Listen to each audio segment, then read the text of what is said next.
This is the small settlement of Zzyzx in the Mojave Desert. If you've ever driven from Los Angeles to Las Vegas, you've passed the turnoff for it and have probably wondered what's down there. What's down the road is a former religious health resort, which is now a desert research center. It has no affiliation with the Desert Research Institute in Reno, Nevada, but it does happen to have some relevance to those weather stations on Tickaboo Peak and in Badger Spring.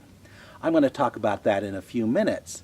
The main purpose for this video, however, is to fill you in on a few things that have happened over the past few days. What goes on out at Area 51 has been the subject of conjecture for years. Some educated guesses, other fanciful. One thing few would dispute is the need for security at the secret base. But what if security methods included using civilian weather stations to keep track of folks well beyond the base perimeter? Well, tonight the I-Team's Glenn Meek takes a look at allegations to that effect contained in a new online documentary. On November 2nd, 2015, I released my big video on these Area 51 weather stations. On the same day, November 2nd, KLAS TV broadcast a report on my video and the allegations I'm making. It's no coincidence that my video and the TV news report were released on the same day. I sent a preview of my video to the TV station. And the main reason I wanted to do that is to get someone else to photograph these video cameras. I'm just a crazy conspiracy theorist. No one's going to believe anything that I put in a video. By getting a mainstream TV station to photograph them, at least I can prove that they exist. My greatest worry during the 5.5 months I researched this story was that I would tip off DRI and these security cameras would just vanish overnight, because that can happen. And it can still happen now. If the heat gets too hot, the cameras can just go away. Even if the cameras do vanish, the underlying issues are still there. The DRI says Campbell is completely off base, so to speak. The DRI is not a front for a U.S. Air Force intelligence gathering operation outside Area 51, says the DRI's Justin Brolio in a statement.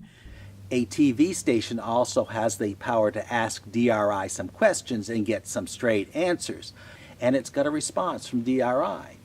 DRI has provided a written statement about my video.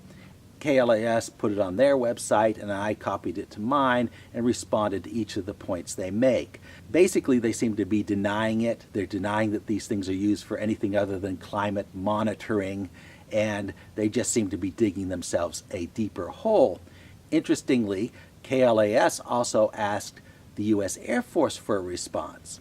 The Air Force gave us this comment when we asked whether it used weather camera images for surveillance, and I'm quoting, "There are a variety of activities throughout Air Force's Nevada Test and Training Range complex. The Air Force uses many means to ensure the safety and security of military and non-military personnel, as well as the infrastructure protected within and around the withdrawn lands." The Air Force basically isn't denying it. If really they had nothing to do with these weather stations, they would have said so. But since if they do have something to do with them, they're going to respond with this gobbledygook that they did respond with. So essentially you have the Air Force acknowledging that they might do something like this, and you have DRI denying it. So the Air Force is kind of leaving the DRI dangling in the wind. So what does Zzyzx have to do with Tickaboo Peak? Well, there's a little backstory here. This whole complex was built by a preacher, a radio evangelist named Curtis Springer, who initially applied for a mining claim from the BLM, but ended up using the land for a resort. Clearly this is a resort complex. This is the bathhouse here where healing waters were pumped out of the lake bed and supposedly would cure you of all your ailments. Now, he was ultimately evicted from this land because he was not using it for mining. He had filed a mining claim with the BLM, and there was no mining going on here. So ultimately the BLM evicted him because he had not been honest on his application to the BLM for this mining claim. This isn't much different from Tickaboo Peak. The DRI was not honest with the BLM when it applied for this weather station, because clearly the preponderance of evidence shows that the true intent was not monitoring the weather, but monitoring civilians on public land. Now, if they had stated that in their application, maybe they could have stated that it's a weather station, but it's also going to be used for monitoring of civilians approaching looking at Area 51. It ultimately might have been approved by BLM, but it would have been subjected to a whole different level of scrutiny. People might have objected to the security camera, whereas they might not have objected to the weather station. Now, Springer could have been doing some mining on some little corner of his property. He could have been extracting some soda salts in one of these many buildings here. And he could have pointed to that mining operation saying, you see, my mining claim is valid because real mining is going on here. And BLM would have still evicted him because the preponderance of evidence shows that most of the buildings here, most of the activities here is concerned with a health resort and not concerned with mining, even if the real mining is taking place.